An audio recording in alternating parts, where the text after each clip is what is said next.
Got Your Back Pod Stream is powered by Play Alberta. Play Alberta is offering odds boosts on every Oilers game all season long. And for a limited time only, our listeners can score a $50 free bet when they deposit $50 using code GYB50. That's how Alberta wins.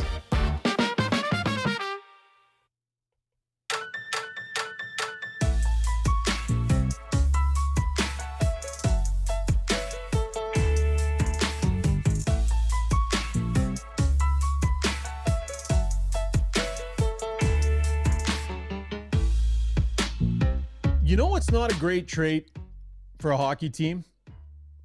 Blowing 2-goal leads most of the time you get them. 5 times this season, the Oilers have spit the bit with a 2-goal lead, and they drop a game in St. Louis. They very well could have had, but they let them off the hook. An ugly team loss and some ugly individual mistakes. You know we're going to break them all down. We've got Struds. We've got Zuby. We'll have Brownie coming up a little bit later on. And we have you, of course, you, our amazing audience, our live audience here on the stream. Thank you so much for joining us. This is Got Your Back, and it is presented by Timber Haas Developments, our title sponsor. Dream, design, build, service. It's the commitment to this process that helps their team create some of the finest custom homes in Edmonton. If you are thinking of a garden suite infill development or a fully customizable home, talk to Timber Haas. If you can dream it, they can build it. Look at some of these houses. Everything is unique. They got that biophilic design. We know you just got to have the biophilic design with the plants and the light, the open spaces, beautiful stuff. Timberhaus.ca to check out their stunning estate homes and everything in between. I'm coming at you from my stunning Timber Haas studio, bringing your ideas to life. See what you can dream up together with Timber Haas. Oh boy. Oh boy, oh boy, oh boy, oh boy, oh boy. Struds, 2-goal lead. It's the worst lead in hockey for a reason. It has that title for a reason. But man, the Oilers are just fumbling and bumbling with these 2-goal leads, buddy. Like, how bad a trade is that? 5 times. Yeah, that's a lot. You know, especially on the road, a team that doesn't feel good about itself. And I think that's my biggest takeaway. What did they lost? 6 or 7 in a row? 7, yeah. That next goal, or even denying them opportunities. And bang, bang, they get 2. And all of a sudden, like, man, we got a chance here, guys. And they started building a bit of a game. It wasn't like St. Louis was amazing, but they left the door open and lose it at the end. So, yeah, it's just a hard one to swallow, I think, for the coaching staff in this one. Even the players, I'm sure they'll be frustrated with this one tonight. Zuby, goaltending will be a topic. No question it will be a topic. So definitely want you to hop in a little bit here when we pick apart Struds. Struds wants to dive deep on one goal in particular, Struds. We'll do that coming up.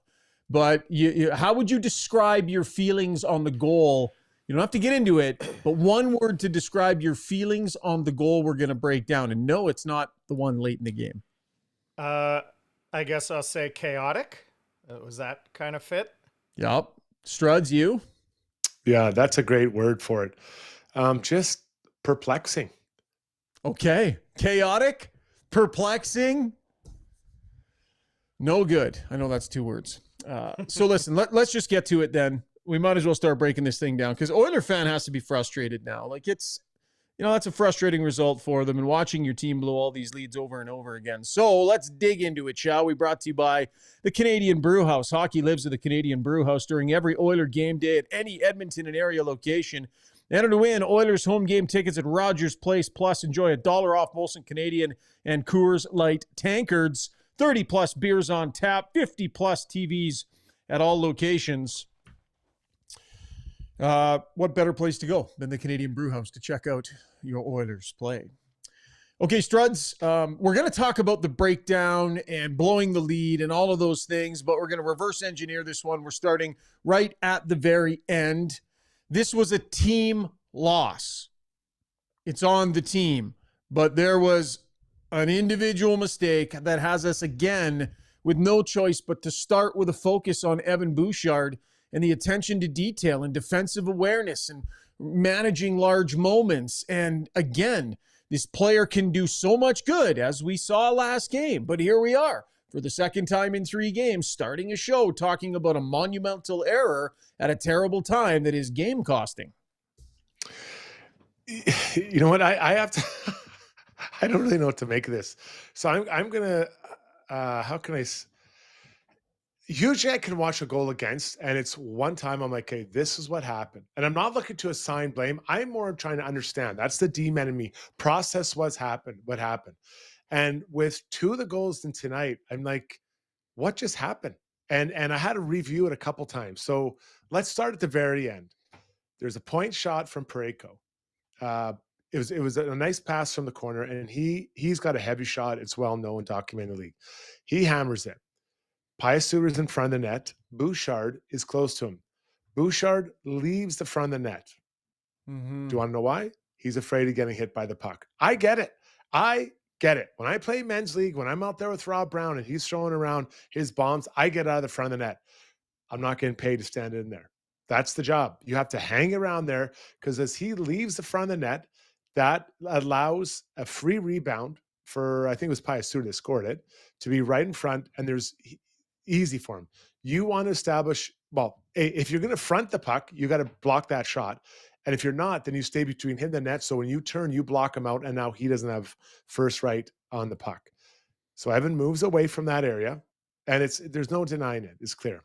But I'm like, how does the puck get so easily from the blue line to the net? Go back and watch it. Jack Roslovic doesn't get in the shooting lane. He is beside the shooting lane, and it looks like he's trying, but he's not in that shooting lane. So the puck goes from goal line to the blue line. No one gets in the shooting lane. No one stands in front. And to top it, the netminder should have probably swallowed that rebound. So 3 mistakes on that play, and I had to watch it a few times to get it lined up, Shoggy. Yep. It was bad, man. And what you're saying about Bouchard, players know. Like, players know. They see it, and they know. And to move out of a shooting lane, to vacate the front of a net, to do something that, I mean, we see guys on this team selling out their bodies all the time, huge blocks. There's a fearlessness with a number of the other guys on the blue line. Not everybody can be like that, Struds. But when it's that obvious, everybody sees it and everybody knows, don't they?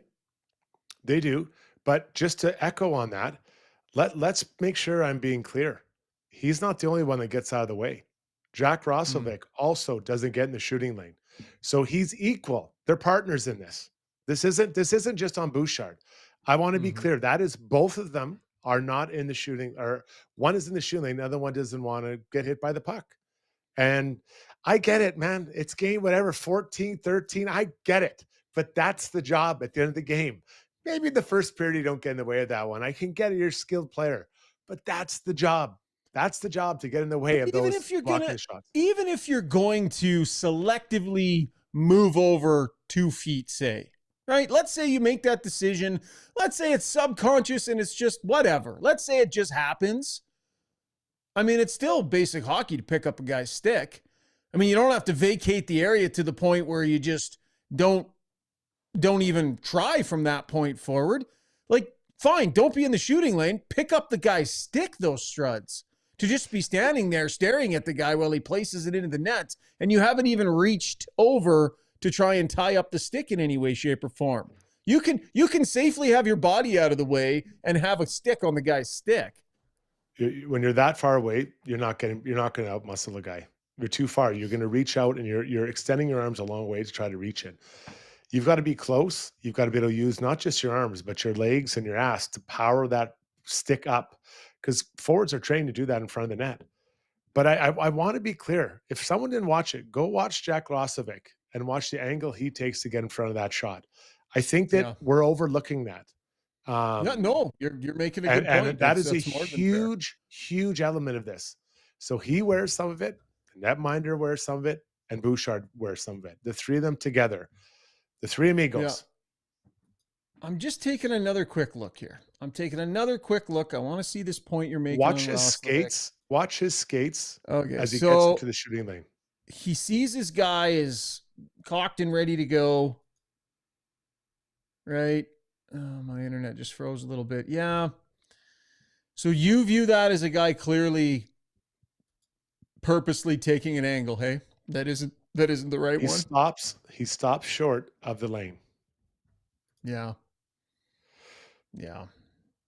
So listen, I mean, it's three people wear it, and if that's the way it goes, right? There's always more than well, not always, but oftentimes. But listen, I'm not letting Bouchard off here, but there are other elements of this that aren't right. But unfortunately for Bouch, he's the last guy because there's a no shooting lane.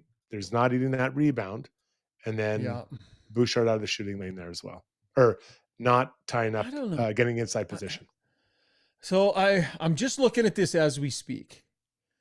I don't know. He kind of pigeon-toed a little, but Struds, like, it looks to me like he tried to get himself. So he stopped skating, recalibrated, was a little bit awkward. He knows he's, I don't know. You think that's purposeful, hey? It looks to me like he feels like he's in the right spot. He even adjusts, right? And I think minutia matters. Small things matter. So let's have this debate. And you've done this. I'll defer to you and your judgments, but I want to just talk this through as we're sitting here looking at it. Why not? We got a podcast. Let's take the time. Earlier on, he's looking to his left. He sees the pass is coming.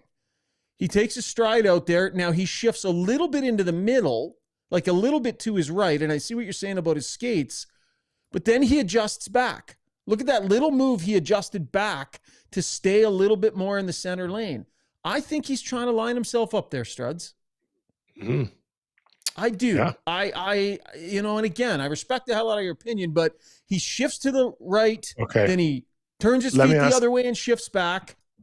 Okay, let me ask you a question. He looks like he's fronting it. Go ahead. If there's no goal in the net, where Parayko's shot have hit in the net? The left side, the right side, or right in the middle of the net? Middle of the net. So what's he taking away? What's Roslovic taking away in that side? He didn't allow him to dump it back in the corner? Is he taking away that? So your job is when you're going out into the blue line, your job is to A, block the shot, or make the D-man change it so he has to shoot from one side to the other. Yeah. I don't disagree with you that he didn't do that job. But you're talking intent.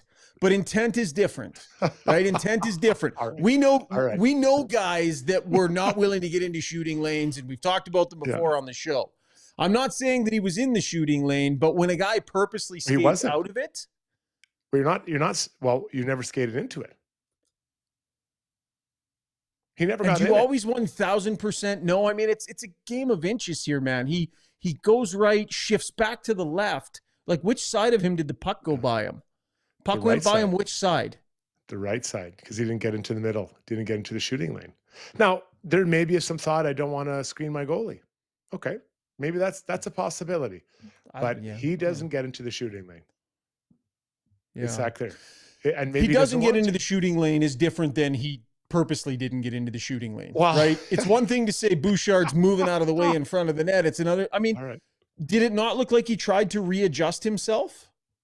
Like he thought he was there, and then he kind of braced himself. Let me ask you this: how many shots did Zach Kassian block for the Oilers? Yeah, not wasn't a ton there. Biggest guy on the ice. Yeah, he never got there though. Yeah. Interesting point, Struddy. Thank you for bringing that up.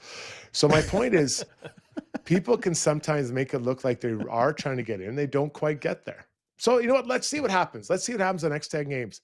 I'm telling you in that moment, I don't think he got into, I know he didn't get in the shooting lane, and I'm not sure if he wanted to.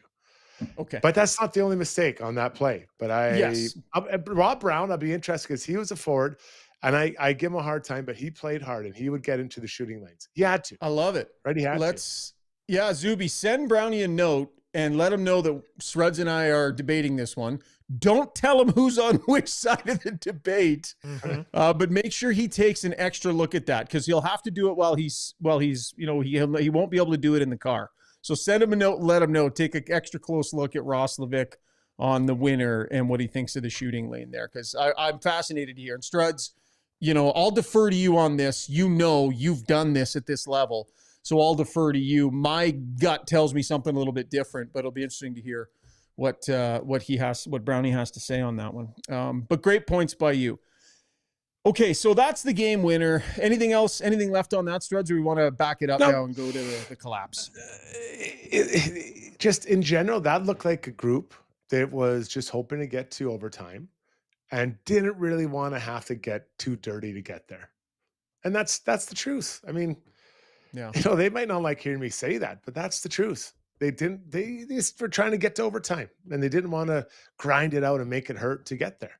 St. Louis was willing. They've lost 7 in a row. They're into it. Yeah. So I've brought this up a couple of times. Like, that mistake happens and the Oilers are down. I mean, Bush is out there again, gets thrown over the boards again. And I know they need a goal and they're trying to get back into it and, right? But just another situation where a pretty egregious error and just gets thrown back over the boards and out he goes. That's the choice they made. They were down a goal. I understand. But another one of those situations, Struds, where we're talking about something the same. The players all see it. The players all know it. It's just, I don't know if this one is as obvious, but had Bouchard not gotten on the ice again after that, I'd have been perfectly fine with that. Yeah, I hear you. I guess I'm not going to disagree with you there. But you are trying to get back into it. He was, I don't think there was any glaring issues before that. Massive issues. So it's one. In that moment, he would have seen it because I saw it in real time. I wasn't even in the rink. So you got to get it back in there and you're trying to get it over the line, right? Listen, I think about Evan Bouchard pretty much every day. We all know the level he can get to. So as a coach, he's so good. When he's good, he's so good. He's so good. And the players have talked about it. We've all shared and given him so much loving, right? Teammates, media, fans, everyone. So he's going to get back there. Unfortunately, you got to grind through this really tough time he's in. Yeah. And where there's some that are decent and some rough games. And tonight wasn't like, I want to make it clear. I thought that was his one thing all night. He made some nice plays. That was his one thing all night. Yep. Okay, Carmen Gill coming over the top here. Hey, Ryan, Oilers allowed only 13 shots after they had the 2-0 lead. Can maybe our goalie make a save on one of those 3 goals? That first goal was stoppable. So, fair enough point, Carmen. Let's reverse now. Struds, the Oilers get out to a 2-0 lead. Couple of goals from these hopeful top 6 players they've brought in, right? Roslovic ends up scoring. On a power play, Mangiapane ends up getting one as well. Oilers with a nice, cozy 2-goal lead. And then boom, boom. Just happens really fast. So let's run through the 2 goals. McDavid with a penalty there. Not sure how you felt about the call, but he ends up sitting in the penalty box. And a real quick goal the penalty kill gives up. Yeah, I didn't love the call on McDavid, especially, later in the game, like Kulak was tripped in the corner, clearly tripped. You could make the case that another D-man Wallman got kind of a stick in his kind of groin or whatever, and that could have been a call too. It didn't happen. Anyways, got to kill the penalty off. I have no problem with this goal because when Leon Draisaitl scores from the same area, is anyone criticizing the goalie that when it goes in there? Sorry. Say that again, Struds. Say that again. I apologize. Zuby just popped up the poll. It distracted me. No problem. So when I have no problem with the first goal because when Leon scores from an area like that, actually a worse angle, right? We don't say anything about it. That was a great one-timer. Again, I want to hear what Brownie thinks about that. I thought it was a bomb, an absolute bomb. So I think Carmen, he's frustrated with that goal. Do you ever get frustrated with the goalies when Leon puts it in? I will challenge you there. I have no problem with that goal. Yeah. And I agree with you on that one for sure. Let's go to the second goal. What did you say? You said, what word did you use? I think you were perplexed, maybe. Were you perplexed? Not? Yeah. Yeah. Oh man. So I don't even know where I swear I've watched this now 20 times. So let's just start up the ice. The Oilers are in good shape. It's not an on-man rush, right? It's everything is fine. Even when it hits the Oilers blue line, it's a 3 Blues against 4 Oilers. Okay, we're okay. In a nutshell, what happens is that all 4 Oilers line up in a row to the right of the netminder. So they're all overcommitted to the, I guess would be the strong side of the ice. The puck then goes from Snuggerud back to Broberg in the slot, who was the guy who brought the puck up. And so the puck goes from the right of the netminder to the left of the netminder, and all the guys, those 4 players, all jump to that side back over there. Rebound off of pick, goes right to Sir Robert Thomas. Tommy taps it in. What I would say in this situation, there was no communication at all about, I'll stay here, you go, like between Kulak and Emberson, and Emberson did fall down. But hey, Cooley, go back in front, I'll stay in front, and just kind of take up space. They were just all kind of working independent of each other. And that's clear when you can see guys stuck together like that, like 4 and 4 moving in unison, like you might see at a nice Ice Capades event. Okay, so Emberson to me on this one, he gets tripped up with McDavid. So McDavid kind of skates through Emberson's stick and catches his heel, it looks like. Now, I don't think that if Emberson were still on his feet, maybe he would have had his head on a swivel and known to go to his right and to take that guy. But he's the right defenseman. That's clearly his man. He is walloped on this play and completely out of it. So I agree with you. I think Kulak's heading in the right direction. I think the high forward there that's reaching is, that's probably an okay spot for him. McDavid takes out his own D-man, and Emberson's just not there. He's nowhere in the vicinity. So if McDavid doesn't clip Emberson there, that's the key mistake on that goal, isn't it? Because it takes Emberson completely out of position. But so both D-men, Kulak and Emerson, are both in the corner, right? So and Kulak rightfully, he jumps down trying to take that. So what should happen is that Kulak should say, Ty, jump back in front, and I'll stay there. But if you watch, they both try to jump back to the middle, and now there's just nothing but massive space for Sir Robert Thomas. There's no one around him. There was no one, but a half a second before, there was 4 Oilers in that area. Yeah, I'll be honest with you. I think what kind of foiled Kulak is he thought, okay, I'm gonna turn and come down for support, right? But then the guy he was chasing turned up the wall instead of into the corner. So there was no corner battle to be had. Kulak realized, oh crap, and turned to head back to the front of the net. But yeah, both guys are down there. But you think that so you think Kulak should have said to Emberson, I got front. And you can see Emberson, they're both down there. They get a little jumbled up. Yeah, there's 4 of them in a line, right? 4 of them in a line, and everyone's trying to figure out, where should I go? And there's 4 Oilers in a line, and Broberg is in the middle, stabbing pigeons in the ceiling, waiting for a one-time pass that comes over.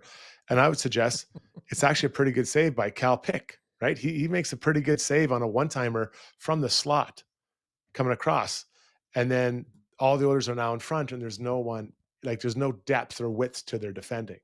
It's just lines of players. So listen, it happens in real time. It's easy for me to sit here and nitpick and put everyone apart, but generally speaking, communication helps everyone settle down and find their space and where they're supposed to go. Hey man, stay, I'm jumping in front, or vice versa. You go, I'll stay. But everyone's just kind of going, and there's no width and depth to their defending in their own zone. Okay, let's talk about the goaltending in the moment here. Zuby, I'll give you a chance to weigh in on the previous one in a minute, but let's stay focused on this one.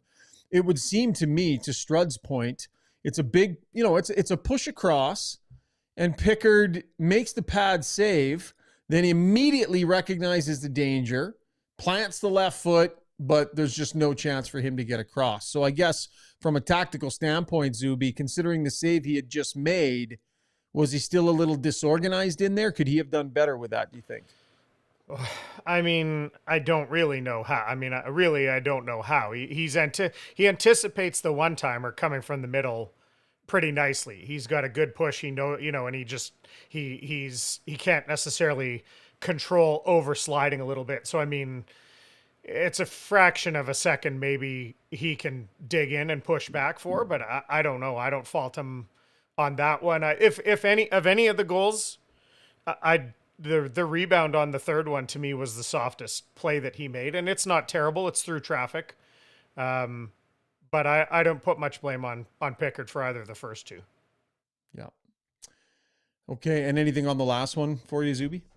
I think it's a control. Might be a controllable rebound.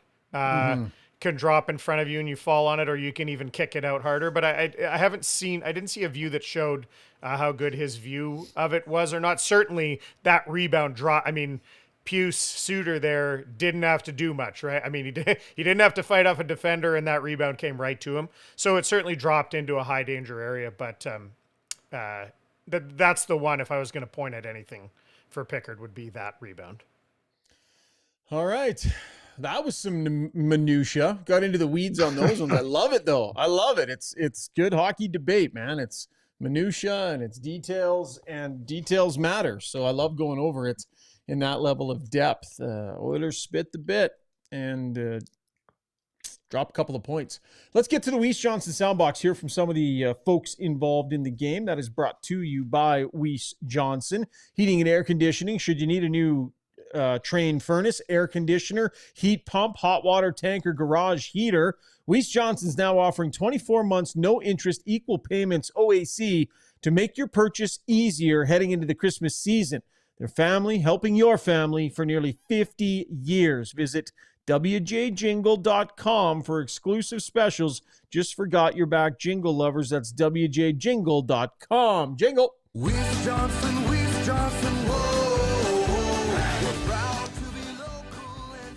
Matthias Ekholm, followed by Chris Knobloch.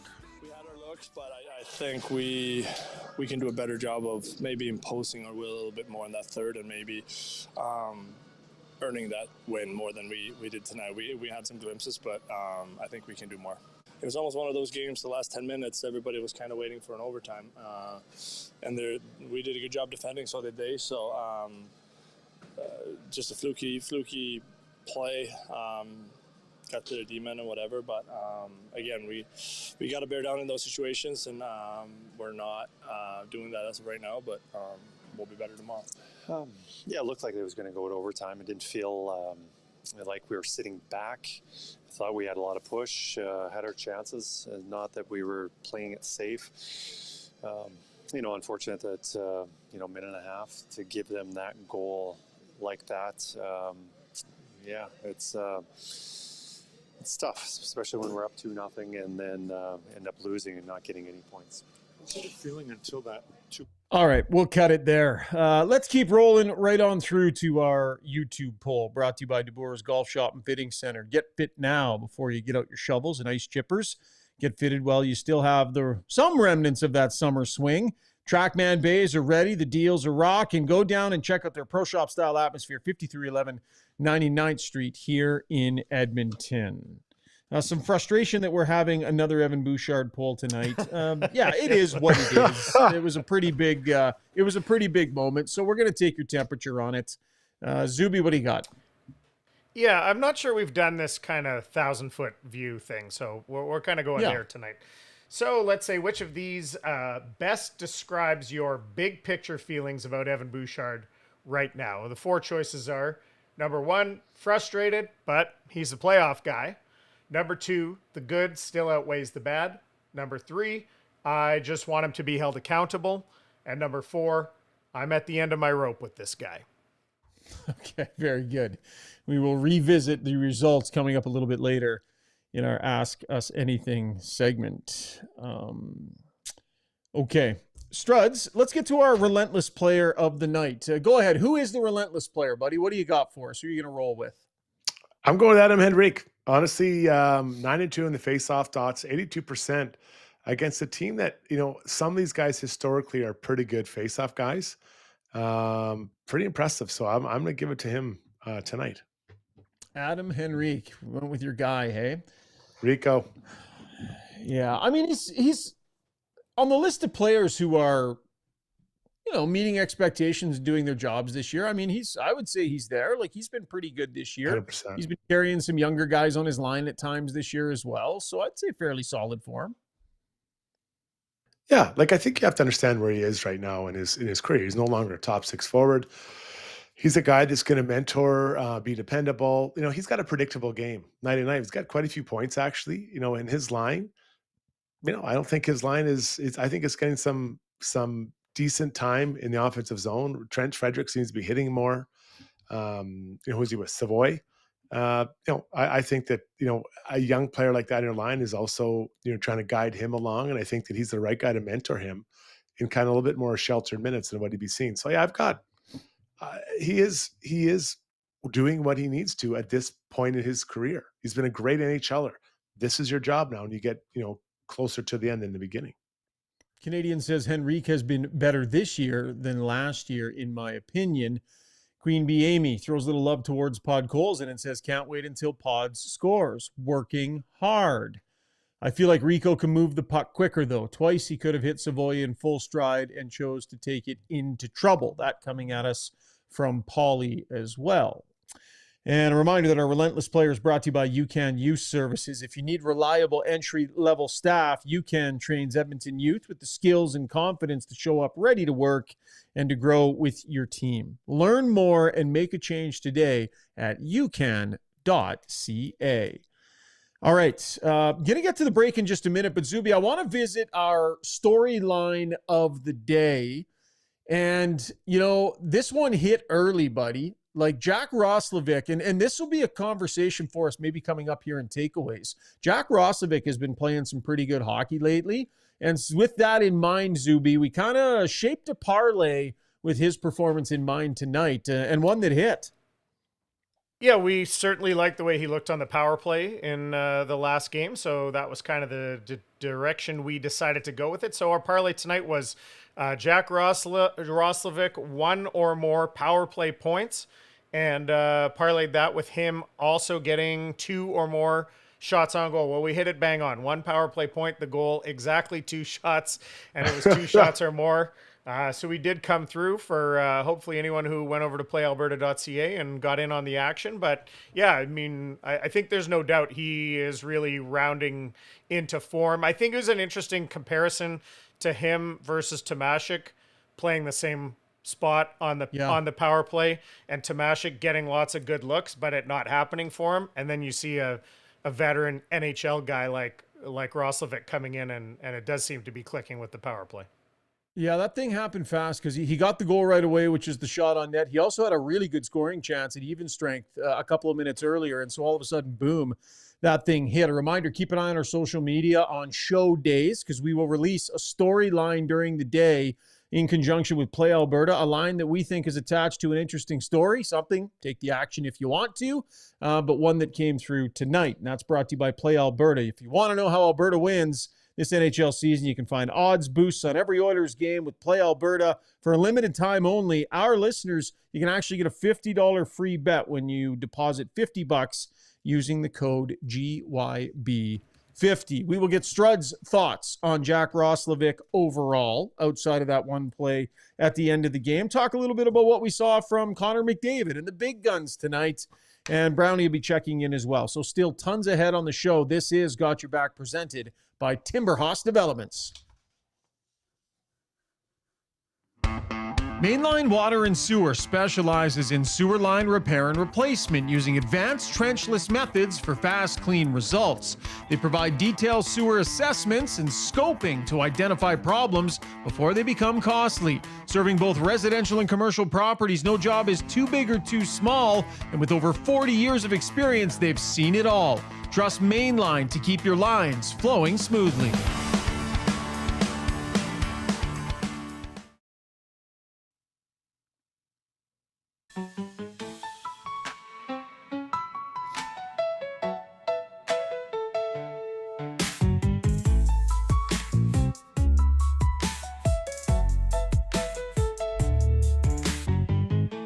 cruising right along here on Got Your Back. Time now for our takeaways, brought to you by Shandos Construction. Shandos doesn't just hire talent, they invest in it. They're 100% employee owned. So when their people grow, the whole company grows right along with them. Ready to build something that really matters? Apply now. Shandos.com/apply.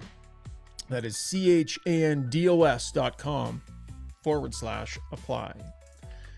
So second straight game, Tomášek on the outside of the lineup looking in, Struds, and the guy sitting at his place at the dinner table is feasting, at least on the power play. Roslovic, back-to-back games here. Nice touch.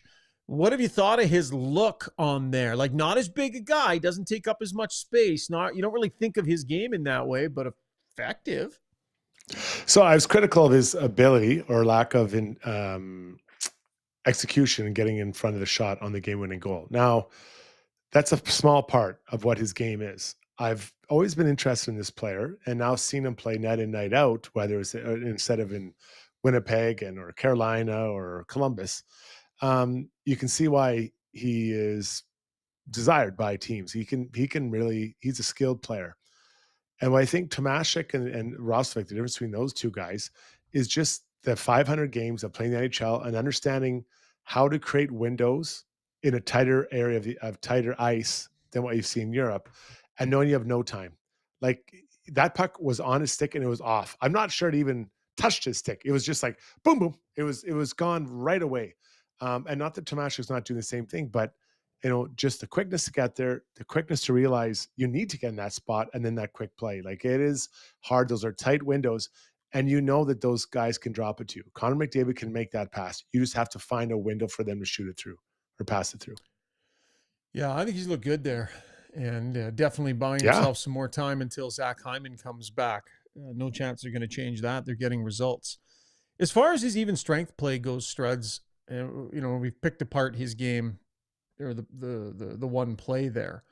But I would say at even strength, he's actually been a little better than I was thinking he would be this early. And I just mean the quality of his touches. I would say his ability to make plays at a top six forward level with his speed is something that they really, really need. Like, for guys to have good enough hands when they've got great feet, that's big for a team. It creates separation. It buys his line mates time. The combination of his hands and his feet, I think, is really making him stand out in this top six among the group of guys competing for those jobs. Yeah, I think that's a great point. And what I see when I see him play, I think of a confident player. Playing beside Leon Draisaitl isn't easy. And he has looked him off at times to shoot and to score when Leon was there. And you can do that. But you better score, at a decent percentage. Otherwise, Leon's going to be like, hey, man, slide the biscuits down to this end of the table. So I really like that, the confidence he's showing to not just play with Leon, but to play beside him and to make plays. If you feel the best play is a shot, he's shooting it. And so far, it seems like Leon is content to do that and to have that. And I think this is the first true shooter he's had on his line that is thinking shot first when that puck comes on his stick. Yeah. Yeah, he's around it. And he's actually, his compete level it's higher than what I was expecting based on talking to people before he got here. Would that be fair? That he's, the reputation that followed him here was one where it's like, okay, yeah, he'll score some goals, but he's not gonna, he's not necessarily, and I'm not saying that he's in there crushing it in the corners like Pod Coles, and I'm not going to overstate this, but I would say it's not notably poor, I would say, his compete level and his battle level. No, I think that's a fair statement. Now, we know that he was not played last year in the playoffs by Carolina. He was scratched at times. So this is a work in progress. But he can, he's been around. He's a smart guy. He understands there's a humongous opportunity here, like a golden opportunity playing beside a Leon Draisaitl. And he's got to do it every night. And he's got to, as the season progresses, he has to continue to raise his battle level. And the whole league does. He's not the only one. Everyone in the league does, and as you get towards game 83. So he can see it. Because if he can be a guy who, what has he got? 3 goals now? Is it 3 or 4? I think. I'll have to 4 double maybe? check. Yeah, he's 4. Is it around 4? there. 3 or 4. He's trending towards a 25 to 30 goal season, I believe, somewhere in there. And it seems to be picking up a bit of speed. So if he can do that, fill that spot, that's a massive thing. And I like the difference between he and Paul Colson. There seems to be something there between those two gentlemen as well. Yeah. Colson is another guy. I mean, high pedigree, high draft pick player, right? So he's got the skill to hang on to pucks. He's got the skill to make plays, and the puck isn't dying on his stick. Like he's done a good job hanging around with, players more skilled than him by being a guy who can continue to make plays.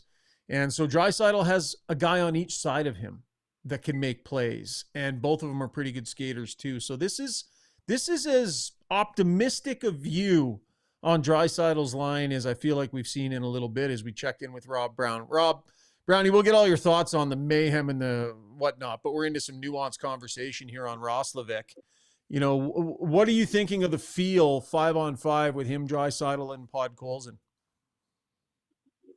I like the line too. I do.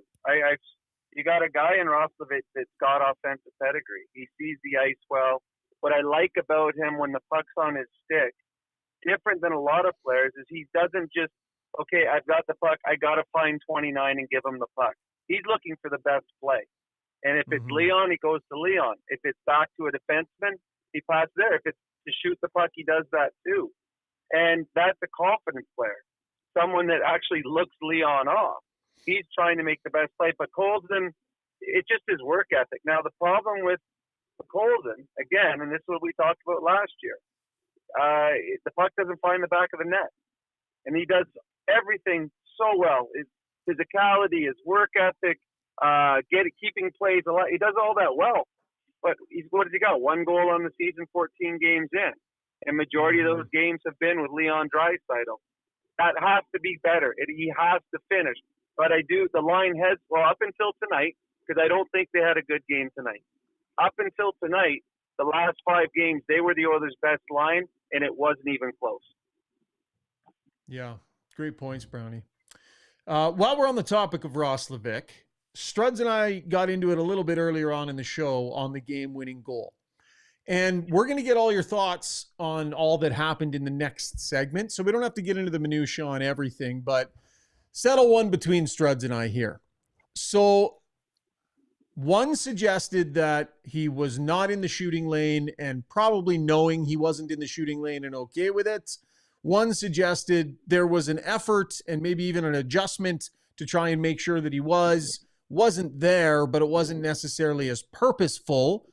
What is your instinct? What are you saying about Jack Roslovic on that goal and being in that shooting lane?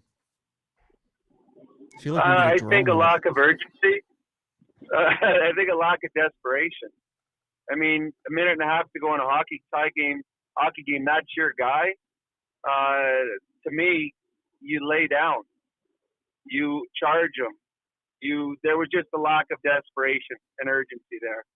I don't know if in his mind he was happy he wasn't in the shooting lane, but I know that there was zero urgency to make sure that puck was blocked. So my point, Brownie, is that Parayko shot that puck and it hit the middle of the net. So I believe that a forward that coming out there, your job is to A, block it, or B, change the play.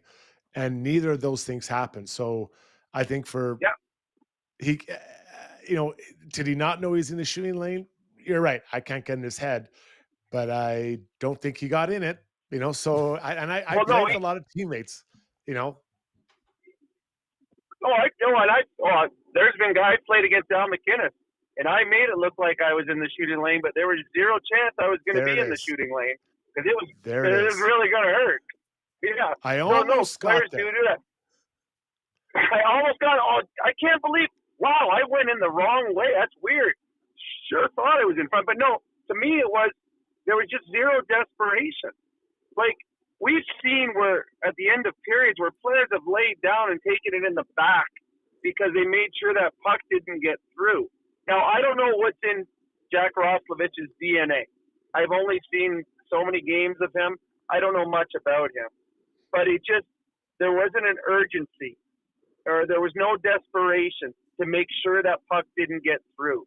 He came out, he stood there, hoped it hit him, but didn't do anything extra to make sure it hit him.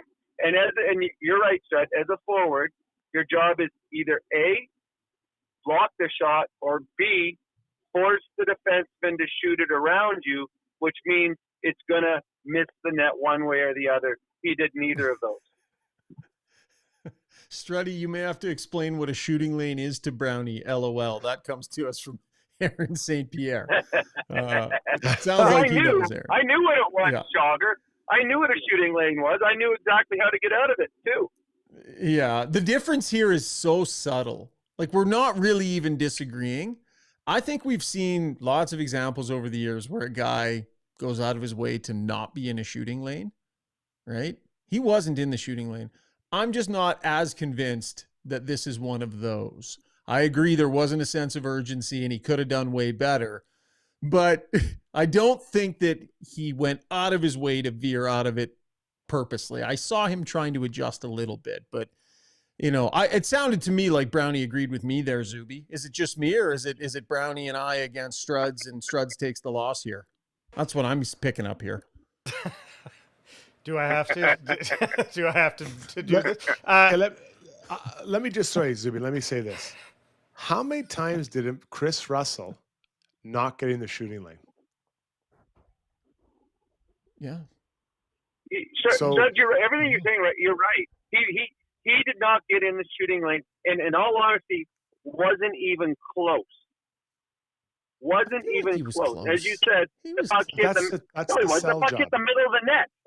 The puck hit the middle of the net. That's not close. Got skinny legs. But that's no. It's not skinny legs when it goes by. Listen, a magician is great at making a lift at the right hand when the left hand does something different. And listen, I've seen so many forwards, so many teammates of this doing it. So I don't know Jack, and I don't know what his history is, but I've seen this game before. And, tell me I'm wrong. Someone tell you, and Roslovic could probably hear this and not like it, but I've seen this song and dance many times. Uncle Struddy laying it down and getting the last word. Simple 101 says Rishaug is once again looking at the minutia of the moment, and then he has a bunch of zzz and a sleeping emojis. Has this been boring? Struds, have we done boring content tonight? Has this been kind of boring? Well, just because it does make a difference. Like if you're in or not in the shooting lane, it does make a difference in that moment. Now, I'm not laying the game loss on him. He wasn't in the shooting lane. Brownie, I didn't like the rebound left by the goalie, and Bouchard's not in between the man and that. So there's lots of things going on that, but I get fascinated by these types of things because I think it kind of tells you where you're at as a group.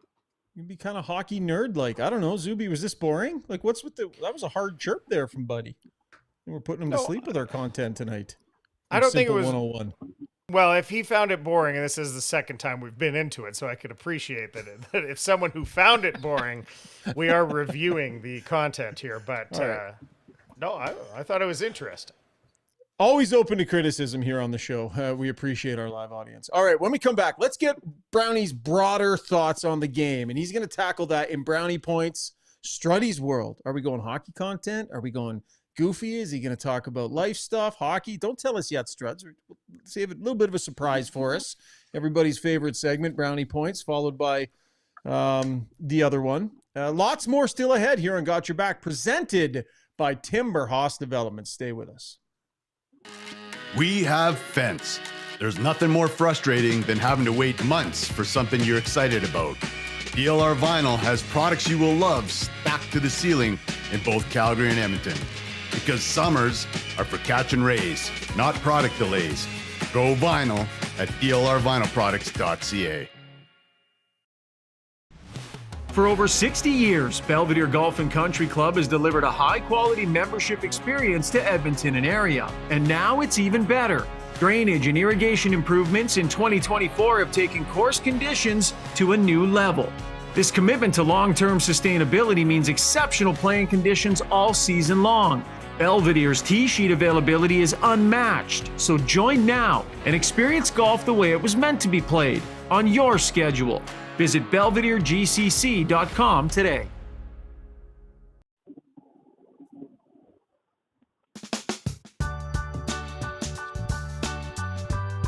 Talk more about your golf sim to make the conversation more exciting. That coming at us from Ronnie Oceanfront.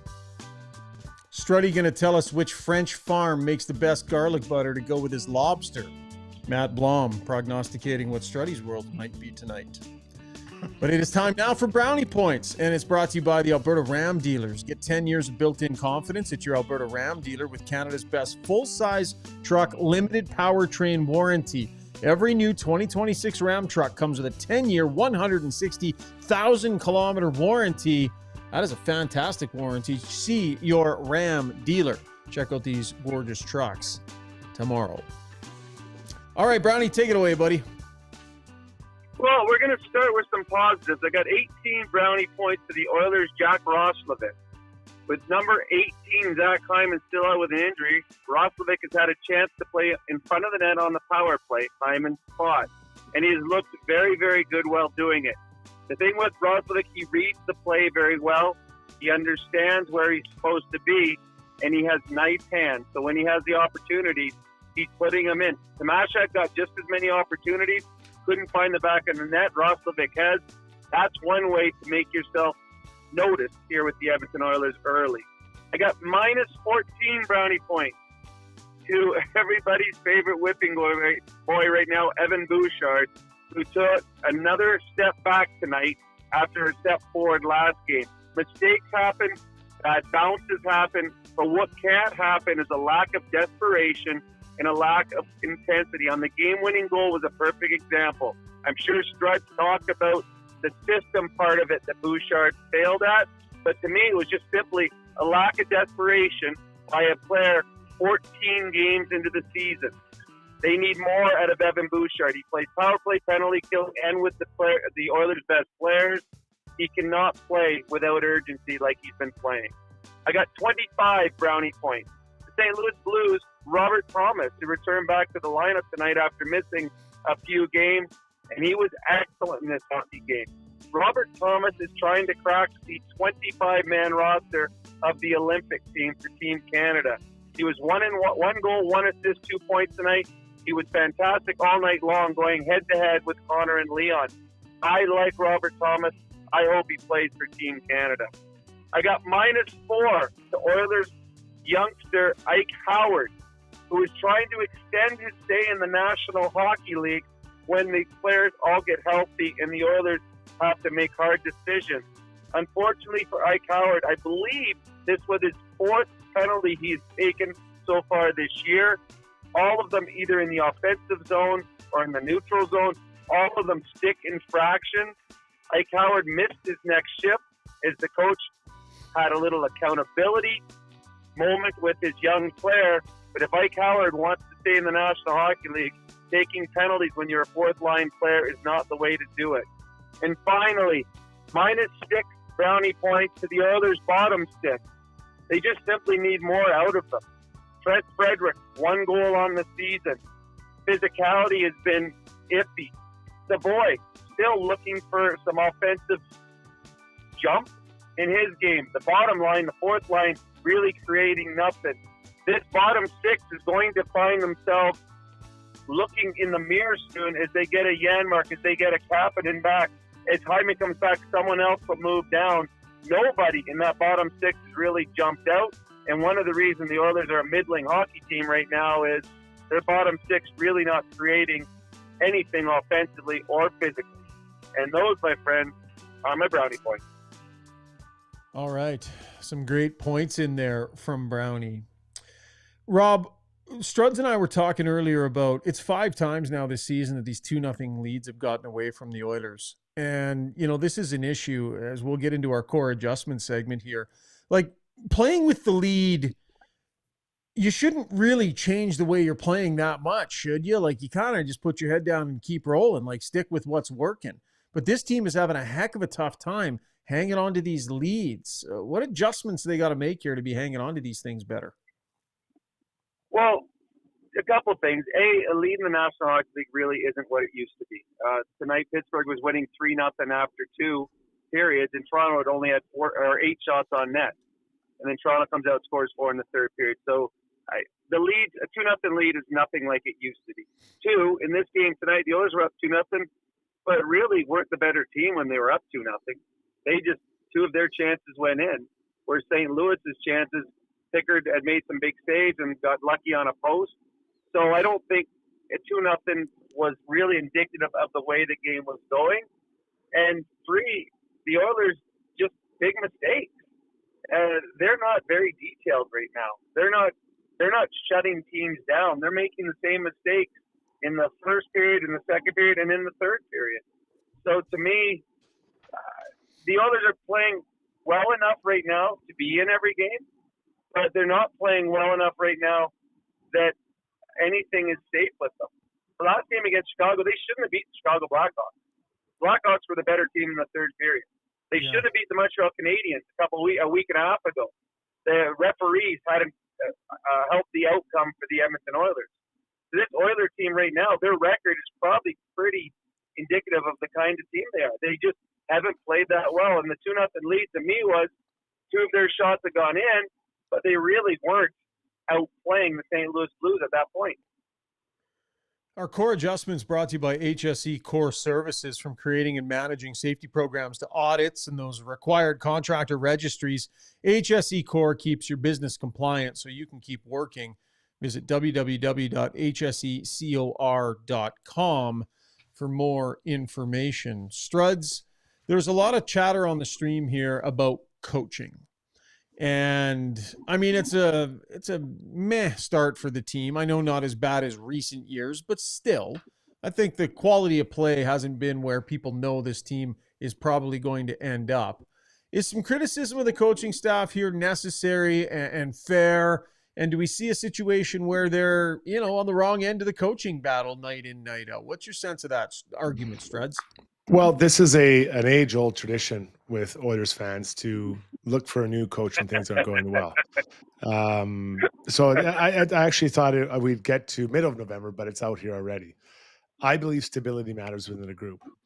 The challenge is that there's a lot of new coaches on this staff, right? The only 2 holdovers were the goalie or the D-man coach, who wasn't the D-man coach, and the head coach. Everyone else is new, including the goalie coach, the power play coach. So far the power play is going well with a new coach, and that was a really hard position. It's a challenge. So if you are thinking there should be a new coach, then, what are you expecting? Just to shake things up a little bit? I don't believe you should have to shake up a team that has been to the final the last 2 years and has their core here. We're talking execution here. That, to me, it's execution of the moment. This team has been to the final twice the last 2 years. I'm sorry to tell you, they're not interested about a game on Monday in St. Louis against a team that's lost 7 games in a row. They're not. For sure. It does not. And they're not committed to it. And that's not a bad thing. That's just the way it is. That's just reality, right? Like, think about when the Blue Jays fans, you turn into game 1 next year. You can be pounding, making all this noise and excited. No, it's so far away from where you want to be. So we all know this team will get back to being where they should be, but it might be close to Christmas or in the new year, guys. Yeah. And Brownie, I'll let you jump in here, but just really quick, just to clarify the point, I don't think anybody on the stream is talking coaching change or anything silly like that. We're not even going to entertain that kind of talk on the show right now because it's not real. It's not relevant. But just like we can say Evan Bouchard's had a tough start to the season and needs to be better, I think it can be fair to make that same comment to the coaching staff, right? Maybe there are things that, they need to be doing a better job of, whether it's accountability, whether it's, trying different things and such. So there are some who are just asking those questions, right? Is the coaching staff needing to find different ways and do things a little bit different? We're not talking about replacing them, just about performance at this point, Brownie. Well, yeah, and on Ched tonight too, our whole stream was about coaching change, and they were asking for a coaching change. Yeah, we're not doing that on this show. We're not doing that on this show. Coaching isn't the issue. The coaching is good. It's the guy that took them to the finals the last 2 years. Now, is there 2 things? There's 2 things that I believe probably should have been handled differently this year. And one, I wouldn't have been switching all the lines around as much as Knobloch did early. I would have had set lines, and if it didn't work out in the game, then the next game changed it, but not throughout the game. And tonight, I wouldn't have put Bouchard out in the last minute. After that we talked about accountability. Howard was benched for taking another penalty. Bouchard, that was a play that he cannot make on that game-winning goal. I would not have put him out at the end of the game, so that's the accountability difference that I would have done that Knobloch didn't. But as for everything Strud said, I agree 100% with that. This team is it is hard, and I've always wondered about teams that play all of these games in the playoffs, that play for Stanley Cups, the players that played back in the old days when they played Canada Cups and now Olympics and Four Nations. How do you get up for a game like this? I think right now you're seeing the Oilers play, as I said, well enough to stay in the games, but their give a heck meter is not anywhere near where it's going to be 2 months from now, 3 months from now. The problem is, I can see that out of the Connors and the Leon and the Ekholms and the Bouchards and the Nurses. There's other players on this team whose give a heck meter should be higher than it is. And then those are the players that I would be worried about going forward. And there's some players who have certainly underachieved that you don't have the long stretch of what you've seen them do in the past to be able to say, okay, we know Connor's going to be better. We know Bouchard's going to be better. There's some other players that don't have that so far haven't shown anywhere near what the Oilers need. Those are the players that have to worry, because those players will be moved out, different players will be moved in, because those players, bottom six guys I'm talking about, have not been near good enough for what the Oilers were expecting from. Yeah, interesting conversation. We'll see what happens tomorrow night. They get right back on their horse, and the Dallas Stars, a banged-up Dallas team, also will be without Jake Ottinger, who I believe they just welcomed a baby into their family. So an opportunity tomorrow night, even though it's the second night of back-to-backs for the Oilers with a beat-up Stars lineup. Be an interesting game then. Okay, that was our core adjustments brought to you by HSE Core Services. This is the exciting part of the show, Brownie. We don't know if the big guy is about to dive into some sort of nuanced discussion about power play, this and that, tiny little things that are just brilliant, or if he's going to talk about, what he does with his chewing gum when he's done. That is the beauty of Struddy's world, and it is time for that. I can't see him right now, Shogger. I just need a visual. What does he look like tonight? Does he have the purple hoodie on with the off-centered strings? Is he dressed up tonight? I just need a visual before I listen. You absolutely nailed it. Purple hoodie, mismatched strings, shit-eating grin on his face. Classic Struddy as we head into Struddy's world. Roll it. When you make a mistake, heads should roll.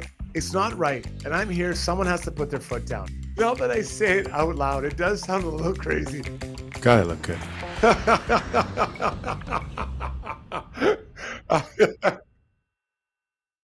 Paulie coming swiftly to the big guy's defense. Lavender hoodie, perfectly oriented strings. Alex Kanye says, actually, the strings are pretty level. Struddy must have fixed them up. Teletubby Struddy, says JL. Time now for Struddy's World. Brought to you by DLR Vinyl Products, featuring Vecadec and Wolf Serenity. Pure PVC core boards, resistant to water, mold, insects, with a natural wood grain finish protected by UV inhibitors. Your deck stays looking new without the sanding and staining of wood. In stock now at both Edmonton and Calgary locations. Visit www.dlrvinylproducts.ca, or you can go check them out right at their shop. Go see Rob shop in Calgary, or Rick at the one here in Edmonton. I stopped by today to visit my big brother. And you walk in, there's a showroom. They got all their products laid out there for you. If you want to get your hands on it, see what it feels like, see what this new decking, this high quality decking feels like, go visit them in store. You can do that as well. All right, Struddy, which way are we going tonight, big guy? Once a week, we have taco salads in our house. It's a tradition. Oh, yes. I love taco salad. I love the meat. I love the way it tastes. So tonight, my wife makes it up. She's a great cook, and I'm so thankful she makes it. And I'm like, boy, this tastes different. Do you use a different kind of spice? She's like, yes, I made my own. I'm like, what did you say? She's like, I made my own taco spice to put on our meat. I'm like, oh God, where did this come from? She's like, I saw a post on the Pinterest or whatever it's called, the Pinterest or whatever, and it's saying there's too much salt in taco spice. So I decided I'm going to make my own. I'm like, are you moving out? So listen, there is no way. The best thing about taco meat is that yellow package. I think it's, I don't know if it's L something taco spice. They put it on there. It's delicious. I love it. I'm a patient guy. When my wife said we have to change the kind of soap we use from X to something that doesn't hurt nature, I'm like, okay, I don't like the smell as much, but I'll use it. When she said I couldn't drink regular milk anymore, and we have to use milk that is squeezed out of nuts, almonds, cashews, the soft teeth of Ryan Rishaug loves it. I said, okay. But when she said it was time to get rid of and make our own taco spice, honestly, it was a war in here today. That won't be happening again. And I'm sorry for anyone who has to go through it. There's no flavor. That's the reason we do it, guys, is for the flavor. It was so, and I try not to show it in front of the kids, but she knew the truth and the kids knew it as well. Don't make your own homemade taco spice. Wow. Well, la-dee-da, hey? Whoa, How long did she slave? How long did she slave over dinner? How long was she cooking and working on dinner and trying to do something nice for the family? And how long were those efforts approximately for her tonight, Struds? And I love that. I love that she does that. While she was doing that, just so you know, I was folding socks and laundry. We're not keeping score here, Shogger, right? We're all helping out in the home. But when you wreck something that's right, it's so right. Like it's like the guy, and I don't want to, I can't be able to bring this up now. The guy who has a slab to cook steaks on the barbecue. That's not the way that God intended you to have steaks. You put it on the grill. You need the marks on it. You don't put it on a slab. Who slabs it up? I do. My Blackstone's phenomenal. Brownie, go. I like and people like that make their own ketchup. Well, Grandma Heinz knows how to make ketchup. That's why they sell it. Or people that make their own mayonnaise. Well, you know, someone has already perfected that. Like someone says, well, when you made spaghetti sauce, did you make it from scratch? Well, why would I have to? Ragu knows how to make spaghetti sauce. That's what's already been perfected. So I'm on your side, and I love your wife is the greatest in the whole wide world, showing us the best. But I mean, I feel your pain, Strud. I really do. You shouldn't have had to have dealt with that. I agree. I mean, you're doing the laundry, and then you got to go down there and eat substandard spice. Oh my God! Oh my God! You know what? Come on over to our house, and I will make sure that you have a spaghetti dinner with Prego, and you will love it. I appreciate it. You guys have supreme confidence that your wives don't listen to this show, Zuby. Like, either of your wives are listening right now, Zuby. They are in the doghouse hard. My wife surprised me by texting me one night that she was listening to the show, telling me that, I don't know, I got something wrong. I thought, what the heck is this text coming in for? I just want to say, I just love what we were talking about. We don't know which way Struddy's going with Struddy's World. I love when we hit a topic sentence like, once a week in my house, we have tacos. And I'm like, let's do this. I'm so excited. But also, Struddy, you could tell Shona there, like, how about same packet? We know the flavors are there. Let's maybe just experiment with putting a little less in. Could we try that? You could cut the salt in half by only putting half of the packet in. That might be something to take a stab at. That's an option, Zuby. I'm going to be honest. I don't add salt to anything. I don't even know where the salt shaker is in our house. I also know where the key is to our house. So I guess that's another problem. But I just don't add salt to anything. No matter where I am, I never add salt. So if I want to indulge with a little extra of the old sodium in my tacos, I can do it. Like, what's next? Is she going to wash the salt off the chips that I like as well? The hint of line chips, she's going to wash them off so there's no salt in there. Like, where are we going? Davin says she should have stuck one of those socks in your mouth. I'm with you, Davin. Like, telling you, man. Man, oh man. I think, like, I don't know, Zuby, you can pull some off the stream here too. Like, here's the thing, Struds. Like, whose socks were you folding, by the way? Were you folding the entire Families. family's socks, or were you folding your socks? Everyone, the family. I just there's a big with 5 people. You can imagine we each go through a pair a day over 5 days. You got 25 pairs of socks. So I just took it. My wife, unreal. She does it. She throws it, and I just hook them up. Right. I find a partner. Although sometimes you find they don't have a partner, which doesn't make sense to me. But I just happy to do it. Shipping, and again, let's not get into you're getting into the minutia of keeping score. And we're not keeping score here. We're just let's keep it on what really the issue is trying to make homemade taco spice. If something's already great, why change it? And I don't have a salt problem. What about the basic idea that when somebody goes to the trouble of cooking a meal for you lovingly, that you don't go on your public show criticizing them for their cooking that night? What, like, just the basic idea that like maybe just don't do that. Shogger. I believe the last 3 weeks in one of these podcasts, you lost it on Chris Knobloch for not holding Evan Bouchard accountable. Jason Strudwick just came out and held his wife accountable. We should be applauding. Applaud Strud for having the guts to hold his wife accountable. Good for you, Strud. I'm willing to fight this fight because I don't want to have no flavor ground beef for the next 25 years of my life. I want that salt. Sorry, I need that salt. Struddy, what was her at the end of it? Did Shona stand by it? This was fine? No, she broke pretty easy. Okay. She's like, I won't do it again. It's not worth it. I've got him folding socks for the first time in his life. I'm not going to fight this one. No. Well, it's funny because she's like, there's other ones I can get, like, because it's old El Paso. That's what I like. That's the kind I've been doing for 1,000 years. Yeah. So she's like, there's another brand I can get that has less salt. I'm like, just let me have the salt. I don't put salt on anything.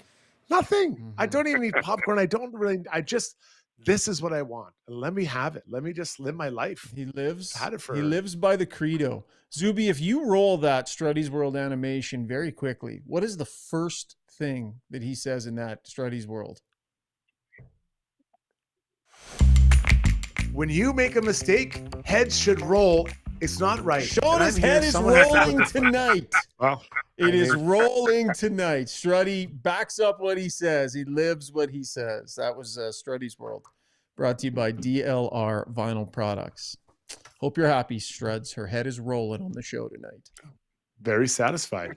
And I hope others that are suffering from this will have the strength to stand up. And if their wives don't like it, tell them to look me up on Instagram. I'll have a chat with them. I'll get them on this straight and narrow. Brownie, you're done for the night, buddy. Nice work tonight, pal. All right, guys. Take care. Yeah, we'll do it all again tomorrow night. How's that? He's already gone. He disappears so fast off this show. Zuby, before we go to break, I just have to ask you, does Rob Brown actually have a poppy on in that picture, or have you reverse engineered a poppy onto his coat? Yeah, no, for that picture? I added that digitally. Just I noticed that, and it's not fair because that photo was not taken in November, so I just grabbed one from the old clip art there and dropped it on. But it's kind of convincing, dude, I think. I did not, like, Struds, did you even notice? I didn't, but now that I see it, it's very classy. Your technical wizardry and your technical efforts know no bounds on this show, Zuby. Wonderful job. Just sometimes sitting here thinking about what else can I bring right now? And tonight the answer was poppies. All right, let's check our scoreboard, shall we? And that is brought to you by the Bridge Sports Therapy. What sets them apart is the fully integrated model where physiotherapists, chiropractors, massage therapists, strength coaches, they all collaborate seamlessly as one team. They've got clinics in Edmonton, Sherwood Park, Lethbridge, and they're opening soon in St. Albert, providing accessible team-based care across Alberta. Learn more at thebridge.fit. Toronto Maple Leafs turning some heads tonight, Struds. Yeah, the Maple Leafs come back. They're down 3-0 to the Penguins, who are off to an unreal start this year. And they come back, score 4 goals in a row. Nylander with 2, Matthews a single. Then Bobby McMahon gets his 3rd of the year to make it 4-3. The Penguins outshot the Leafs 37-20 in this battle of Eastern foes. Their The head Predators. coach wasn't super. Sorry, real quick, Struds. I thought it was interesting. Their head coach was not super pumped, right, about things. And when things aren't going good, like Berube's not afraid to speak his mind. He said, quote, "What upsets me is we come out in the second period down 2-0. You think we're going to make a push, and we didn't. And they controlled the whole period with the puck." So just some frustrated. Like Berube is not happy with what he's getting from that group overall right now, nor should he be. No, and there's listen, that team has some massive changes, right? No Marner. And whatever you think of Marner as a player and is as an individual on the team, he does make a lot of, or did make a lot of things happen for the Toronto Maple Leafs. And they're trying to figure it out. So maybe this is a game that helps them. It's a pretty big comeback against a team that many didn't expect to be in that spot, the Penguins. Canucks, they win 5-4 in overtime. Brock Besser gets his second of the game. Evander Kane pots 2 in this game as well. So 5-4 in overtime with 2 seconds left. Brock Besser rings the bell for the Canucks. And then a game still in progress. Oh, sorry, it just ended now. The Kraken beat the Blackhawks 3-2. Jamie Alexiak gets his second goal of the game. And then Jordan Eberle gets his 5th of the year deep in the game. So 3-1 Kraken win over the Hawks. All right. That is our scoreboard, brought to you by The Bridge Sports Therapy and Training as well. Quick check on the Pacific Division standings as well. Oilers, Vegas Golden Knights, Anaheim Ducks, actually all tied at 15 points. Dallas Stars sitting there at 15 points as well. So she's jammed right up. But the Oilers, despite their subpar start, still very much in the fight in a division that's little strange there in the Pacific. I know Dallas plays over on the other side, but they're also with 15 points in that wild card race. Okay, before we get to break, let's take a quick look at what else is going on storyline-wise around the National Hockey League. We call it Taking a Couple of Laps, brought to you by Riverside Motorsports, family-owned and operated, serving Edmonton area for over 55 years, featuring top brands like Yamaha, Suzuki, Polaris, Husqvarna, and Gas, delivering the best selection in Alberta, massive inventory of parts and accessories, and the number 1 KTM dealership in the country. Check them out at riversidemotorsports.com, where you can check out all they have to offer just off St. Albert Trail. Struts. Yeah, let's start the Canucks, the Caps. Pierre-Luc Dubois, PLDB, as some people like to call him. He's out with the Caps for now. You're They're not sure one. if he's... You're the only one that on. calls him PLDB. Ever. People love the only calling person I've ever heard. This is not a Georgie the Fifth scenario where you're coming up with a smart one that's catching on. People are calling him all over Washington. It's I think I even heard Donald Trump talk about him. So PLDB out for the Caps, and it sounds like it's long-term, according to their coach. They're not sure if it'll require surgery. I think it's his knee, but he was good for them last year, guys, and they're going to need him. So long-term, I don't know what that means, but we'll find out. I'm guessing in the next couple of days, Shocker. Yeah, I mean, they'll, as much as they're going to tell us, they'll update, and it's usually within a couple of days, and that is a big one. That is a big one for them. I just don't understand the B. Like, why do you say the B? Why wouldn't you say PLD? Why do you have to Dubois. say the Yeah, but that's Pierre, P, Luc, L, Dubois, D. Why the B? I think a lot of people put Dubois, D capital, B capital, U lowercase, everything else lowercase. All right. I agree to disagree. Next up, the NHL sounds like they're going back to the Stadium Series to Dallas, but not to play in the Cotton Bowl. They're going to play at Jerry's World, where the Dallas Cowboys play. That is a monster stadium, monster. In 2027, that would be something worthwhile doing. Now, the Cotton Bowl, I believe, when they played in, I think it had 80-some thousand, and Jerry's World is pretty big. So something to look forward to in 2027. And I think they're talking between Nashville and the Stars. Got to go bigger. Like, they do need to be thinking of ways to go bigger, better than what they've done before, because they get a little bit stagnant. I understand why they do them, and it's a big marketing event, and it showcases those cities and stuff. But I like the fact they're thinking bigger and trying to go bigger here, Struddy. Yeah, and listen, to me, I don't think they translate amazingly well on TV. It's for the local audience, the people that go. Like the one they had in Edmonton, I was able to go just a short time ago, and I really liked that. I love that, actually. But I don't want to watch them on TV. Like when I'm on TV, I'm not experiencing anything that's going on in that building. So I think locally it's pretty awesome. And apparently Jerry Jones, the owner of the Dallas Cowboys, has been reaching out to NHL semi-regularly to get them to come for this. Oh, And then interesting. Kayla Weethorn, by the way, says, y'all got your back family, got to come. I believe she's down there, right, Zuby? Kayla? She is in Texas. I don't know if she's right in Dallas, but she's close. Blanket invite. Yeah. Kayla, how many couches do you have is the next question. Struddy, you're muted. we can all stay with her. And but we have to find out what she does for tacos. Does she have her own homemade spice? I'm guessing not down in Texas. And heaven forbid you misstep, because you will get absolutely cooked by this man if you misstep with your culinary choices. And last one, this is kind of a sad one for me. Clem Costin, who came over to Edmonton Oilers in a trade and became quickly a fan favorite of the city, then was traded to Detroit, then was traded to San Jose, has now signed for the rest of the year in the KHL. I believe it was in Omsk. His career, he's just had a tough time getting going. His high point was under Jay Woodcroft with the Edmonton Oilers.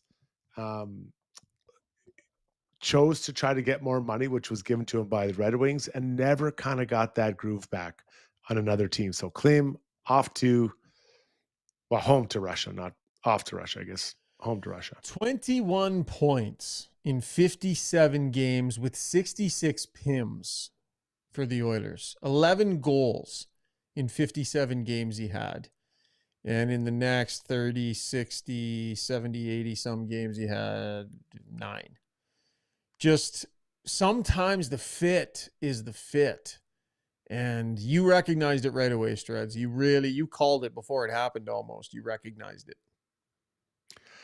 Yeah, and I'm not proud. I've just seen it too many times. Like you're trying to get your foothold in the NHL or toehold. Stay where you're at, where they know and understand and how to use you. You know, as soon as you move, a new team has to figure it out, and maybe they've already got a guy like that, or they don't want to give you a chance, or they don't like the way you look, whatever it is. It's just, I've seen it. And I did ring that bell. So this isn't a victory lap at all. I feel badly for him because I think he got bad advice or took his own bad advice and made this decision. And now he's off to Russia because he seems like a great guy. And there was a player or is a player in there, but fit matters. Fit and someone loving you makes a big, big difference. Fan base loved that guy in this city. Loved him with good reason, man. He was great.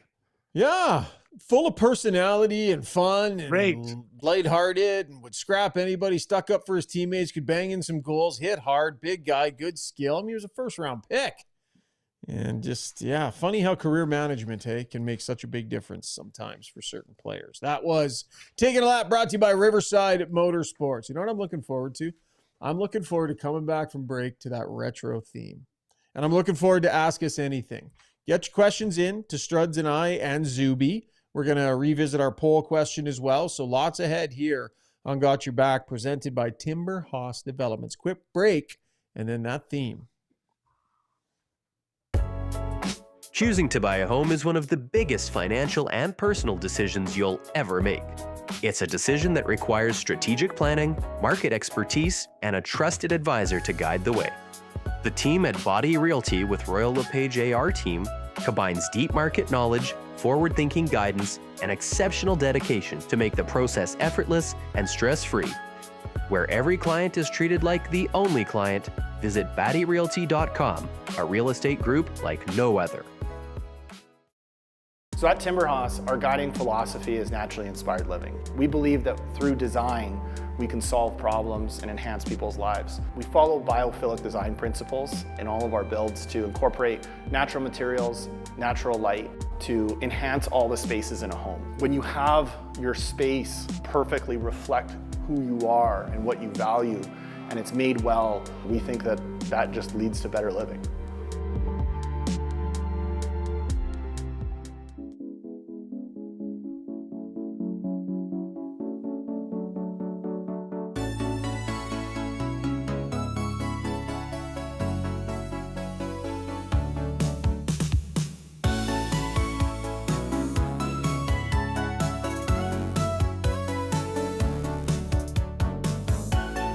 Makes the guys nutty every time. Time for Ask Us Anything, brought to you by BJ Electric Supplies, founded in 1976. BJ Electric Supplies is a full-line distributor providing quality wholesale electrical products for use in industrial, commercial, and residential settings. Proudly owned and operated here in Edmonton. Visit bjelectric.ca. Let's wrap up that poll there, Zoobs. Yes, we shall. One of my favorite additions to the show this season. We've added a lot of different little wrinkles here and there. Honestly, that immediately my mood picks up when that music rolls. That's why I keep it for late in the show. Sometimes if the energy, the mood is dwindling a little bit. So much energy for me tonight. I am awake and feeling great. Oh yeah, I never even got to that other little thing speaking about your energy. Maybe we'll save that for play of the day, actually. The poll question tonight was, which of these best describes the fans, the stream's big picture feelings about Evan Bouchard right now? A whopping 50% coming in saying, I just want him to be held accountable. So yeah, that's interesting. That's the big picture thought. I'm at the end of my rope with this guy. Came in second at 18%. Frustrated, but he's a playoff guy, 17%, and the good still outweighs the bad, coming in last, but still a pretty considerable vote, 15% of the vote. So very strongly in one direction there. All right, good stuff. All right, real solid stream tonight. Lots of great contributions happening. I saw a few different conversations happening. They seem respectful between our viewers, which we always love. Love the live contributions on the stream. So if you're listening in podcast form and you haven't ever joined us live, give it a try. Subscribe to our channel on YouTube. You'll get notifications as soon as we go up live. You'll get a notification on your phone. We're live on X as well. And for those of you that are here, throw us a thumbs up if you don't mind. What are the folks saying, Zoobs? Let's go with this one first because it's going to be top of people's mind. Penner's Pancake saying, I assume Hyman is probably back on Saturday. You can correct that if needed, but he says, so which bodies get shuffled out? We're getting closer to that now. So with the way things are going right now with who's available and been available, who is actually going to come out? Let's handicap this when Zach Hyman comes back in, Schauger. Yeah, I mean, I don't know if Saturday is realistic yet. That might be a little bit of a push, though I do know he's on the trip, as they showed on the broadcast tonight. So I'm not sure if it's necessarily going to be the Avalanche game. But if and when it happens, like right now, I mean, Howard is probably the obvious one. He's the player you can remove. He's the player you can send down to the minors. He helps you with the roster. I do think they're keeping an eye on what their options might be on the trade front because they have lots of players. I mean, they're going to have too many defensemen. The fact that Regula is not yet playing again, that surprises me, Struds. I thought he would have been rolling a little sooner. So maybe changes the calculus a little bit on the back end for any potential deals if there were any. But I would say Howard's the easy one up front. Yeah, that does feel like, and then maybe it's, that's part of the plan. He'll come and he'll go down to Bakersfield and play a ton and continue to develop because it's, there's a player there for sure. The Grula thing's interesting because, I don't want to sound the alarm, but he has been hurt a lot, right? As in the last little while. And you need to play to establish yourself as an NHLer and then to continue to move up and know that you can be counted on to be healthy and available. So, he was hurt all last year. Came back and now is, out again. And whatever the injury is, and obviously you can guess what it is, but it does make a difference, right? You have to be able to play and be available to establish yourself as a player in the NHL. Well, and I would especially say, and it's going to sound like we're being hard on the players. That's not our intention here. It's just some guys are more consistently in the lineup than others. When you've got Jake Wallman as the other right guy ahead of him. So if your right side at the 2 and 3 position is Wallman and Regula, given the injury histories there, that can start to get a little dicey, I think, in terms of guys being able to be in there consistently. You don't want two guys with that history, but we'll see. He took a big shot. Maybe it's a one-off, and the hope is he gets back in there because his NHL career is ready to go as soon as he is. Mm-hmm. All right.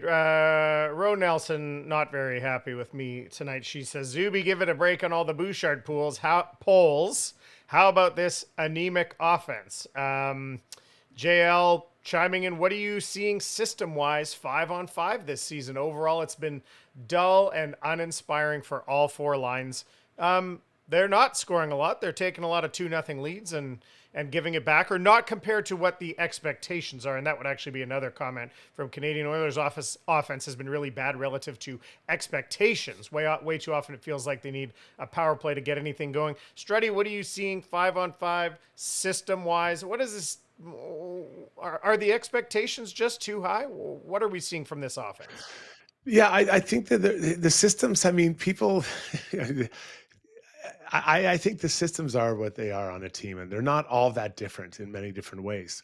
I just don't see this team playing with pace where it's wave after wave after wave of lines. You guys can help me out, but the one game they scored 5-on-5 goals, I think in the second intermission. That was a wave. That was a tsunami of pace. It was just shift after shift. They were coming out. It doesn't really matter which group is out there. They're all getting it done. How often over the 14 games can we refer back to a period or a stretch of time where that's happened? And so the pace isn't there for them the way they're not approaching it. Yeah, I mean, I've heard some criticism too, like, you know, that it's a style thing where they've made some dramatic change that's made them less interesting or more boring or something like that. I mean, I don't really view the system change being something that's taking creativity away from the players. Like Connor McDavid does not have the governor on from a system any more this year than any other year. Like he's free to wheel and deal and do what he needs to do out there. I just don't sense they're a group that's like not willing to take chances and being stuffed into a box here. It's kind of not firing, and the lines have been all over the place and such. The two big guys were struggling to start the year. So yeah, I don't view the system as getting in the way of this team playing hockey that is more entertaining. I don't think they're being asked to play a terribly boring system like we see sometimes. I don't know. Maybe I'm off base on that, but I don't sense that. And in talking to players and such, don't hear that from them at all, even in off the record discussions and such. Zuby, I'll take the hit on the Bouchard poll. That was my call. You were going to do something different. I'm the one that said, let's do it. So that's on me.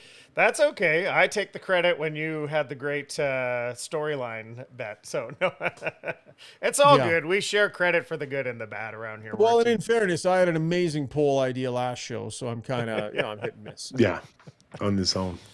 A couple of Olympic related questions. So let's go there in a row here. Peter Matachuk saying, not Oilers related, but how poorly does Jordan Binnington have to play to not make the Olympic team? Is he a lock no matter what? It had been noted that he had not been playing very well. He looked pretty decent tonight. Schauger, how does that, what's his Olympic status?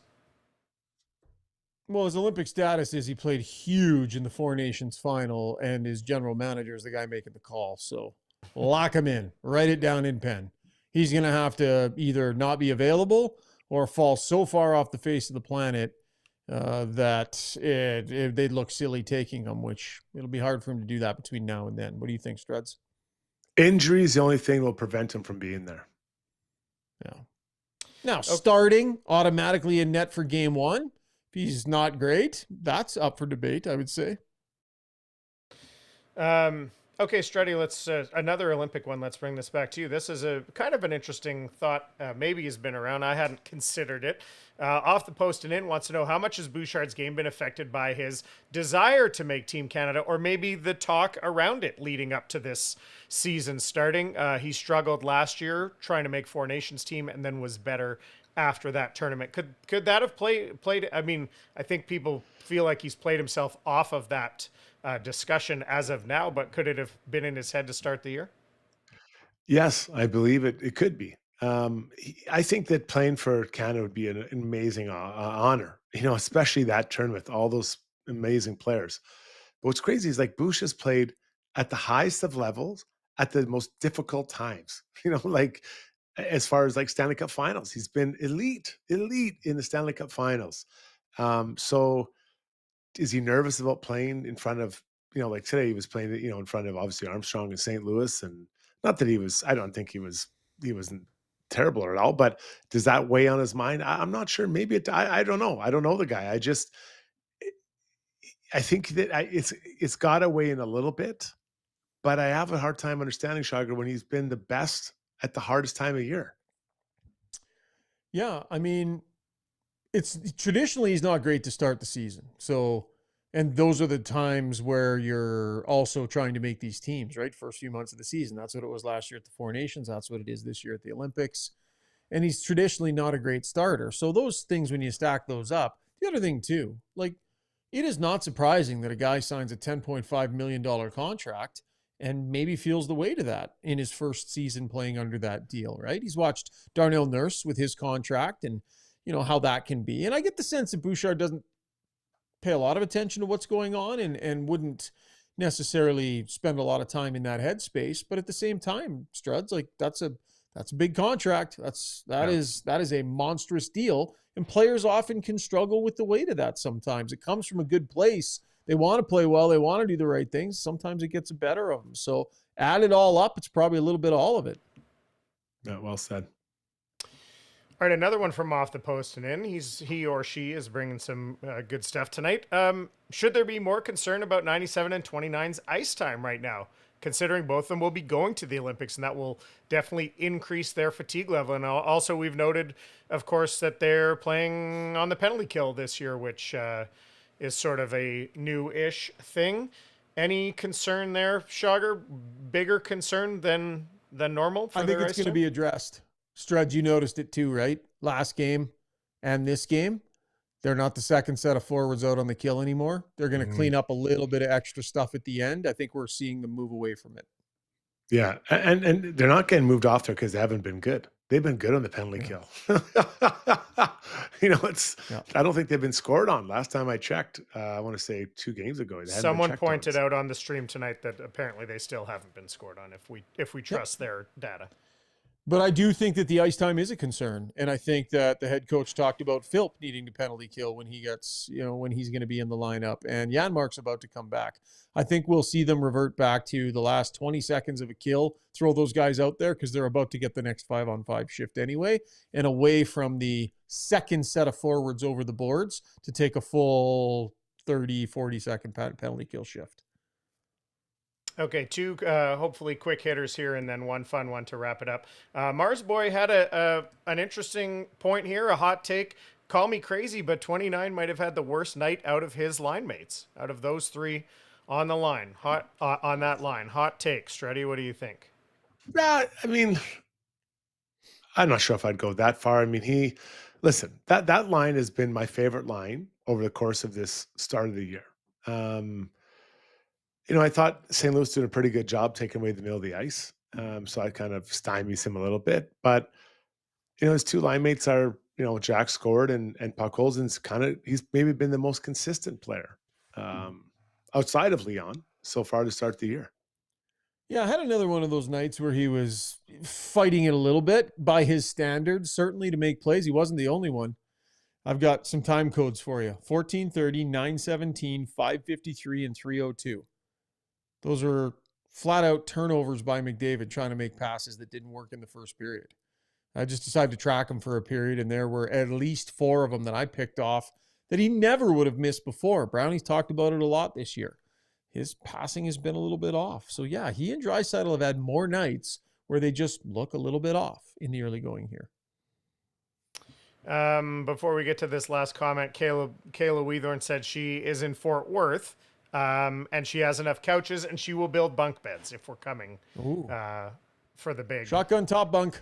Shotgun like top brothers. Yeah. Okay, this is the last hockey question, then one fun one. Peter Matachuk, he came out. We've kind of heard this talk. I think he came at this with a different spin. Does Roslovic stay on PP1 even when Hyman comes back until he's up to speed? Being the key phrase there, I think. Is Hyman locked in on that spot game 1 that he's back, Struddy? I haven't seen a practice or shoot puck, and that does make a difference. Even just handling the puck.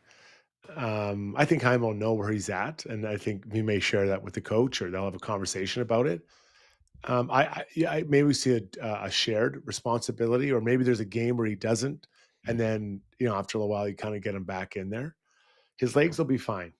It's the hands that are going to take some time to get back, or the hand, Sugar.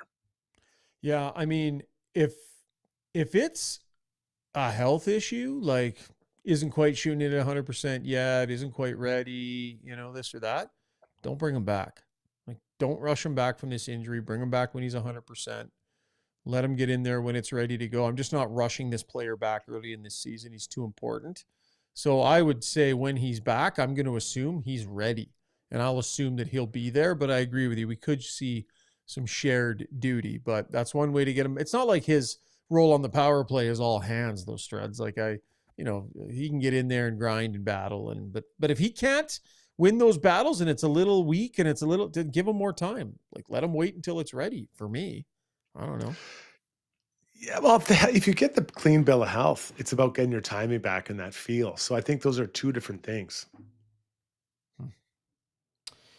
All right, Hank 809 picking up the slack here for Blommer, who usually comes in with this type of question. But all the taco talk has Hank 809 wondering, taco, burrito, or chimichangas, what's number one? I'm going to open that bigger. What if you go to a Mexican restaurant? What's your go-to? What's your number one choice? I think they call it a sloppy burrito. They put a ton of sauce on top of it. Man, I love that. And cheese. And that's probably the wrong name, but I love that. Is the taco have to be the hard shell, or it can be a soft taco? Or is a soft taco just a burrito? Well, there's soft tacos. It just depends on what your teeth can I like handle, the soft right? tacos. I have a serious issue with the squared off tacos that you buy. You know how they've now squared off the bottom? You know what I'm saying? Yeah. So from a texture, you sit them on the table, and so they stand up when you load them. Oh, I understand. Aesthetically, they look better. They hold the meat better. Everything is great. The plan was brilliant. Have you tried to bite into one? So if you try and bite the base, immediately the two sides just crack, and now it's completely lost all of its continuity. If you try and bite one of the tops, then the base breaks and out it comes. There's no functional way to eat those. Terrible decision. I can't stand those squared off tacos. So no, it's a soft taco shell for me. Starting over at 61 was crushing all of the taco talk earlier because, of course, he's in Mexico, so he's getting that genuine article down there.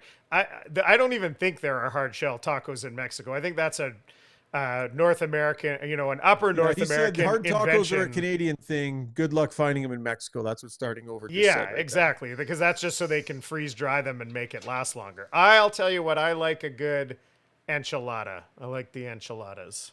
Fair point. Nice. Good.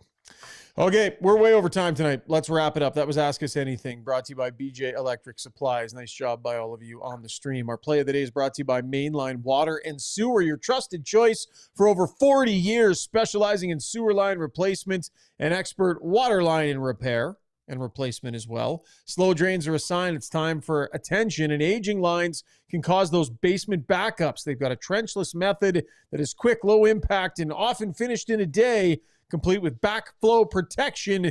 Visit mainlinewaterandsewer.ca. Struds, what do we got for play of the day today, buddy? Brock Besser scored with 2 seconds left in overtime, and I couldn't believe when I saw who dug the puck out. It was Elias Pettersson digging his ass off in the corner, along with Besser to fight, get the puck out, taps it to Besser, who gets a short breakaway and scores on the backhand. It was a thing of beauty. I'm sure Adam Foote was loving that compete level from Elias Pettersson, who they're trying desperately to get on track. All right. I think we had one other one. This is going to be on the fly here, but I almost forgot about this. That, of course, we had also Schauger prepping for the pod tonight. What a worker and of course, bee. Randine shared this with us, suggesting, how do you think the energy is going to be on the pod tonight? That's Schauger with making his notes there. And you still kept it in your hand, though. It looks like you're in full snooze here. It was a quick nap. So that was literally a quick nap during a commercial break. I closed my eyes for the commercial break and fell asleep. It's okay. There's PVR, man. You went back. Just say you slept through a period and went back and watched it during the intermission. It happens. Man. What was Struddy's comment on the stream too, Zuby? He can't. Of course, he comes over the top, and Randine's laughing, and everyone's having a laugh at my expense, and oh, it's so funny. Is the elliptical as bagged? Strud says. Which, of course, that's a good laugh from everybody. So everybody always loves Struddy's jokes. Well, that was a good one. Lesson learned, though. Don't go for the 30-minute pre-game hot tub.